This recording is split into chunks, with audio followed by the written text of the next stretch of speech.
saying it as I'm standing here.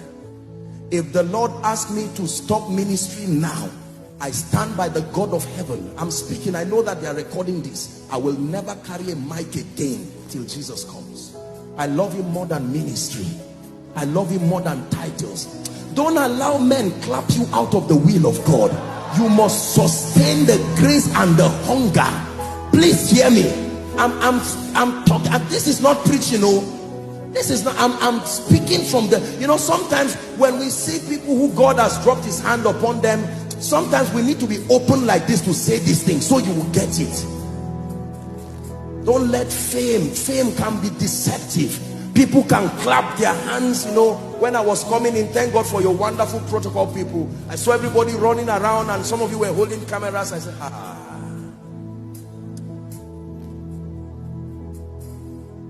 oh God, that great man is still your boy. Still your boy. Still your boy.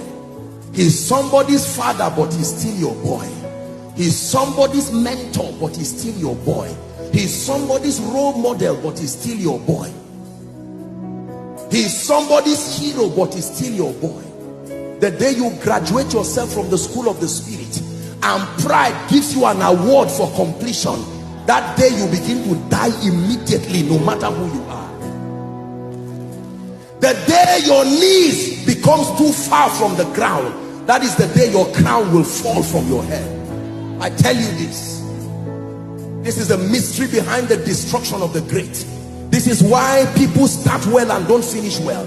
It's not sin that destroys people. It's not just fornication that destroys people. It's not just all these demonic things. No, the mercy of God is still there. It's the rebellion of rejecting the secret place.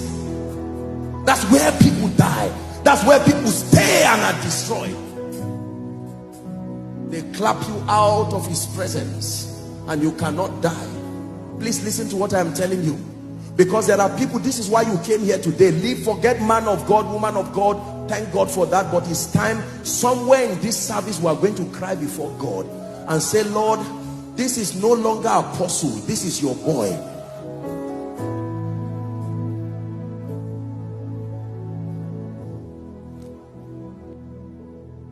Are we together?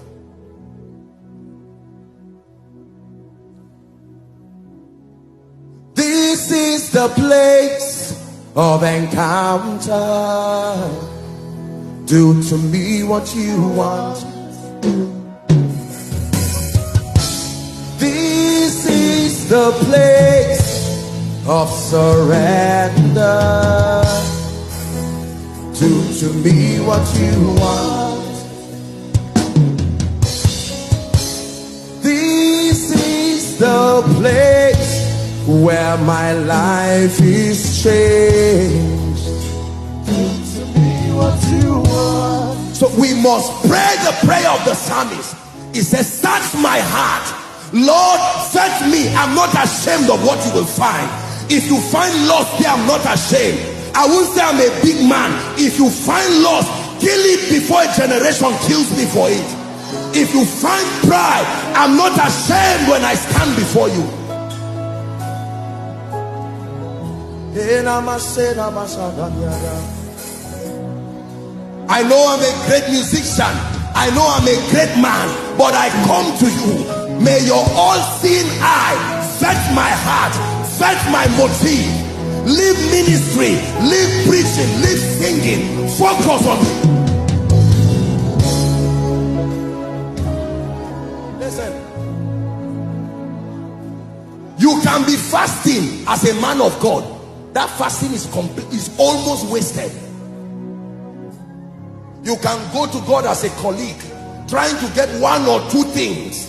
The anointing for the season with your hand in your pocket. Let me tell you the truth. You need to understand that although we are one with Christ, our dominion is shared dominion, not absolute dominion.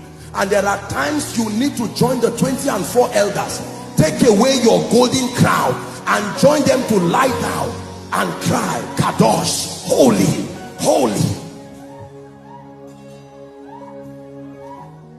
You want to carry the grace for a generation. It is more than just fasting. It is more than just praying. It is death. where you are not ashamed of whatever God finds.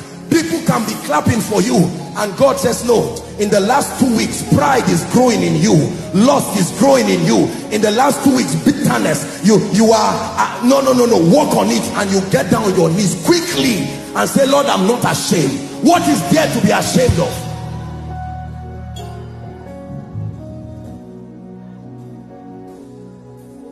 I beseech thee, brethren, by the mercies of God, that ye offer your bodies a living sacrifice. It was Apostle John who was teaching us in 1 John chapter 2. He started from verse 15 and he said, love not the world. Look up please. Neither the things that are in the world. Love not the world. He's teaching us friendship with God. And he says, love not the world. He says, neither the things that are in the world. He says, if any man love the world, the love of the Father is not in him. That word is the word eros. Is an affinity that can distract your passion. The jealousy of God necessitates that he becomes the object of your passion, alone and at all times. Love not the world. The cosmos has a seduction to it. Money has a seduction to it.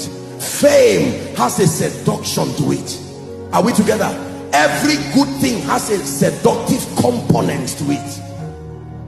And it is only death that can immune you, especially in the generation that we live. Please hear what, don't pretend you are not hearing me. Oh, this is the voice of God. If you want to last, if you want to stand strong, you must forget about some of this paraphernalia of ministry and be true with God and be true to God and say, help me. Don't forget the ignorant. The people will talk about you and say things. Don't mind them, leave them. Do your business with God. Because when you are tried like that refiner's fire, then you will come out with a dimension of grace and glory that people will look and say, from whence cometh this? And God will say, this is what I can make out of men who die. See, let me tell you this. Please look up. There are 3 levels of anointings, and I think I should just digress a bit to share this. We'll find somewhere to pray. Number 1, there is the anointing that comes upon you as a believer. The Bible lets us know that there is an anointing that indwells a believer on account of his being grafted into Christ. Are we together now? Yes. Number 2, there is the anointing that comes upon you on account